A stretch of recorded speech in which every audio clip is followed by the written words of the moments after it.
All right, everybody, if you're watching us on YouTube or on Facebook or KUM TV8, we are The Hotspot, and we are coming to you live. Now, Veterans Day is, of course, on Friday, and students and faculty at my alma mater, the University of Guam, Triton State, woo!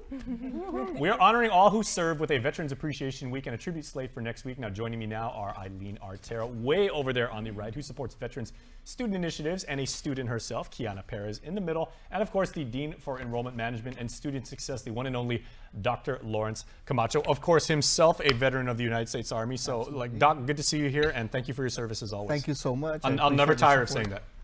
Thank you for the support. Okay, and ladies, thank you for being here, and thank you for undertaking this mission as we say thank you to our men and women who took up arms in defense of liberty and freedom. Oh, yes, thank you. Thank you, Mr. Okay, Jason. so Veterans Appreciation Week, right? We're not just saying it's not just one day, it's not just, you know, from 11 to 12 or what are the UOG schedules, like 12:30 to 1:50 or something like that. We're taking like an entire week to properly say thank you. So Eileen, how do we get this done? So we're doing the whole week of Veteran Appreciation Week. So today we have a thank you to our veterans. So we actually laid out flags this morning, about 200 flags to represent the students, student veterans, employee veterans, anyone in our university community. We laid out flags this morning and right outside of our student center to kind of represent them.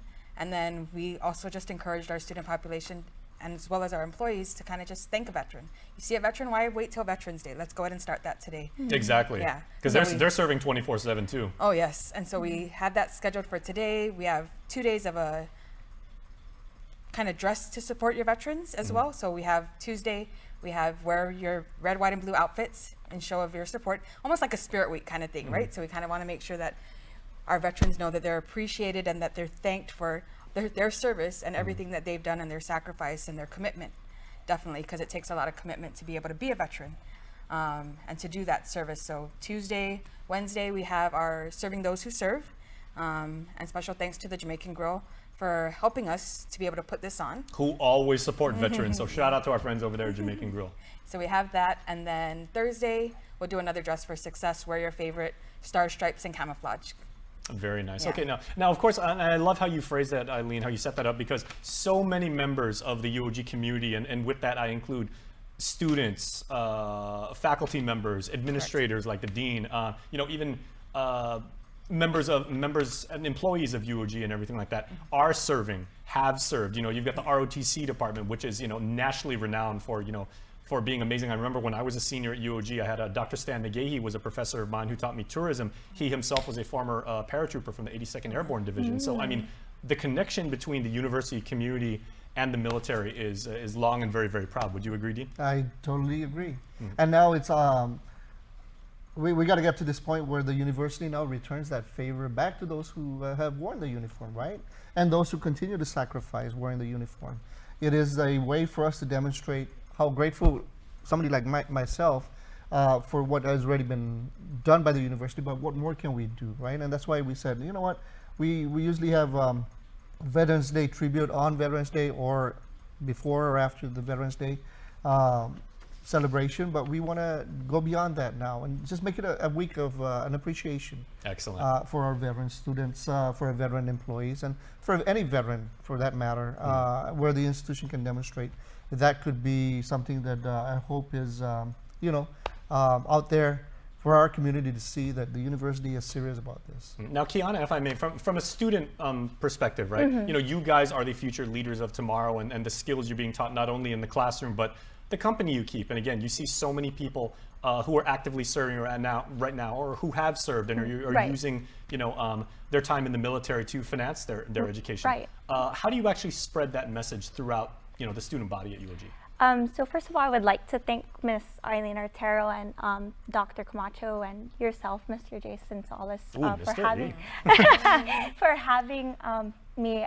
So as a student veteran, I've served in the Guam Army National Guard for 5 years, and how I could spread like awareness and maybe show more appreciation for student veterans like me and maybe the faculty, as well as like the employees of the University of Guam, is just to, like what Ms. Artero said, it doesn't have to be Veterans Day to show appreciation, but just show appreciation every day and thank those who have served or continue to serve.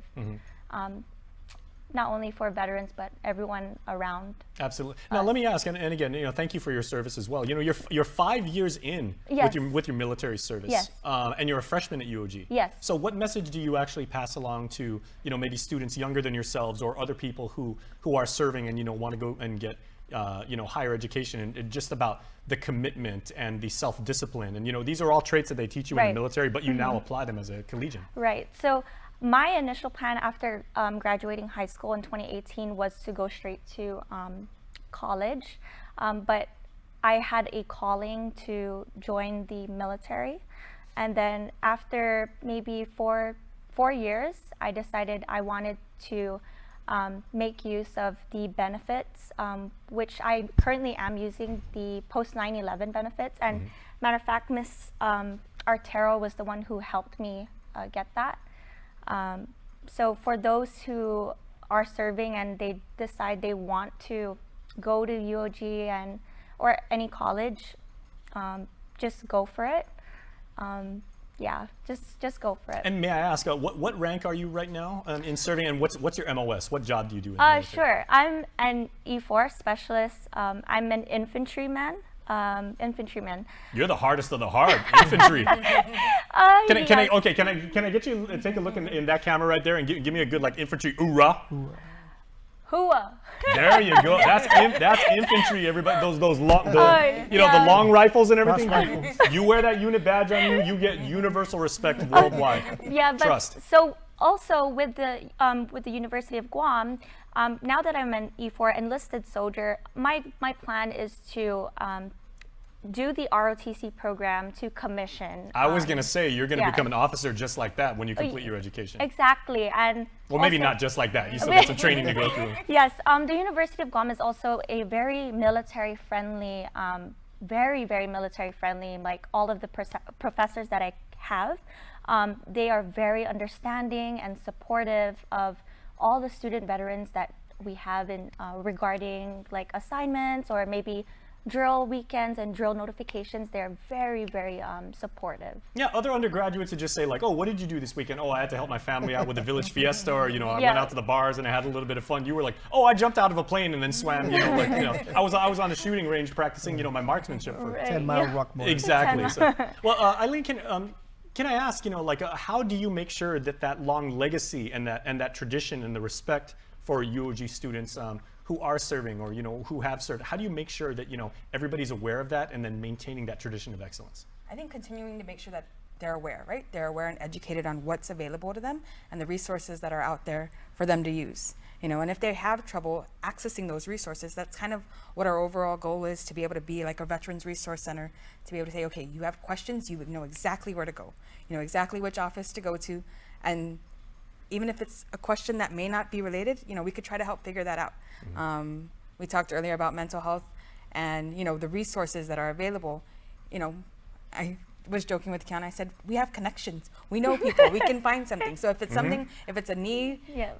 from our community, then we can go ahead and make connections and make that reach that extra hand out and be able to say, hey, Absolutely. let's find that way. And that allows me to dovetail, but beautiful segue I may add, Eileen, because we can go directly to Dr. Camacho now, because your job, and I said this, when I did that series on you guys for Charter Days, your job literally is to look at every single student, incoming freshman, transfer student, whatever, and say, it's my job to help you succeed, and you will not quit. It is all about student success. Yeah. And the experience. And as someone who did serve in the Army, I mean, Yeah. quit is Yeah. never an option for you. Yeah, right, yeah. And the experience, right? The student experience. What are we doing?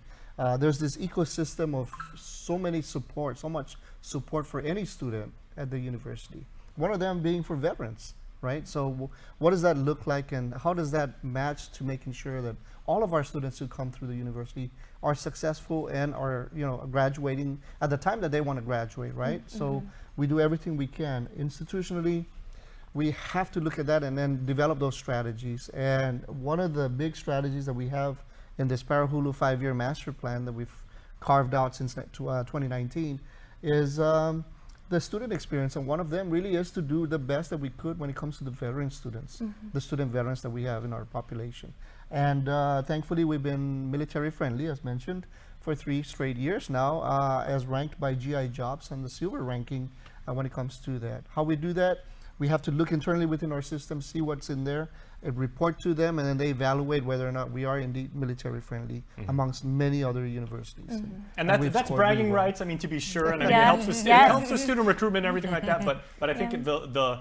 the larger benefit is it speaks to the anathematic spirit of saying like, it hey, validates. you're making yet another sacrifice. You're bettering yourself. You're trying to do something where you can improve the community and the world at large and everything Yeah, like that. And yeah. if you've already served and everything like that, I don't want to say it's cake, but like I mean, you've got the tools where Right. you know what it takes to be successful. Right. You uttered a very strong principle of our culture, right? Inadahi, you said Inafamalik. inafamalik. Yes, sir. But there's inadahi, right? And inagufliye, right? How do we then prosper beyond that, right? And that's really our diversity, equity, and inclusion type concept. And the principle that we have behind that is to ensure that we have respect, we're compassionate, and then there's this sense of community. If we do that, we would be continuing to motivate the students. They will continue to develop that self-efficacy, and then they have that sense of belonging to remain a Triton student all the way through graduation. And when they become graduates, they become very happy alum, just like you. Well, there you go. Well, I'm just a civilian here. I mean, like I'm standing on the shoulders of giants because of the commitment that fine folks like you have made to be able to do what I do. So, and you can never say thank you enough. So, ladies, I'd like to wrap up with you. So let's talk about the Veterans Day tribute, right? So on Wednesday, what is going to be done around the campus? There's that wonderful sign. Thank you, Joe, sir.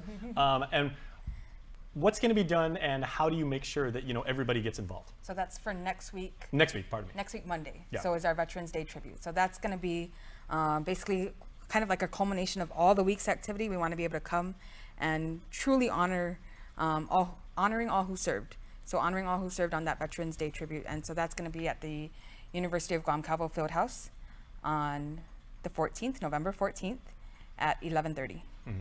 So when you walk in, you see the flags that we have on display throughout campus this week. Do you have any idea see how many flags those are, Dean? 200. 200. So Okay. we have 200 flags. So you see the That's 200 impressive. flags going in, and it really is supposed to represent, each flag is supposed to represent a student Yes. or a dependent who's a beneficiary of the veterans benefits. But you walk in, and then the pageantry is going to include hopefully the Army National Guard band.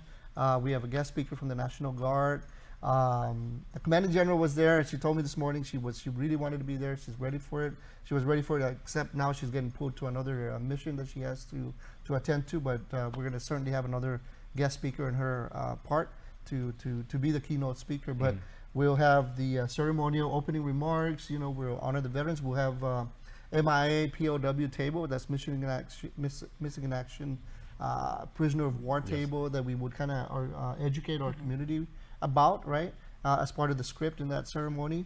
And then we'll have the keynote speaker, and we'll end up with a cake cutting ceremony, and then we'll just have luncheon for everybody who attends. Okay, and then Kiana, I'd like to give you the final words and everything. As someone who is serving like right now, right? What wisdom and what experience do vets who are now either retired or they've been out for a while, and like I was mentioning last week when you had an interview, you see former sailors, former soldiers, lifetime U.S. Marines. They may come in and they've got, Vietnam veteran, or they have like, they wear their uniforms, or they've got, those the hats that showed like what ship they may have served on and everything. What does that mean to you when they know that you're serving and they take the time to actually kind of just have a conversation with you, or say, keep going on, and you're continuing the tradition? First of all, when I see veterans who do have the hat that you were mentioning, I feel very, I have no words, because they have served and they've sacrificed. Back in the day was a little bit different than today. Absolutely. But when they do give me the time of day to either thank me for my service, I totally just thank them for their service, because it means so much coming from a veteran than it is coming from a civilian. It means a lot, especially that they have served during those times. Absolutely, and there are a lot of Guamanians, certainly many generations that came before you, Kiana, Exactly. that have served in the infantry too. So I mean, you Right. are an unbelievably honorable company. Yes, And when I do talk to the veterans then and I tell them my MOS, they are shocked because they just recently accepted the females into combat jobs in 2015, and every veteran that I've ever come across that I have told that I was infantry was very supportive. I've never come across anybody who has discouraged me or put me down about anything. Very supportive. Well, let me ask you. I just realized I neglected to ask you. What is your major at UOG? I'm a double major, so. Jeez.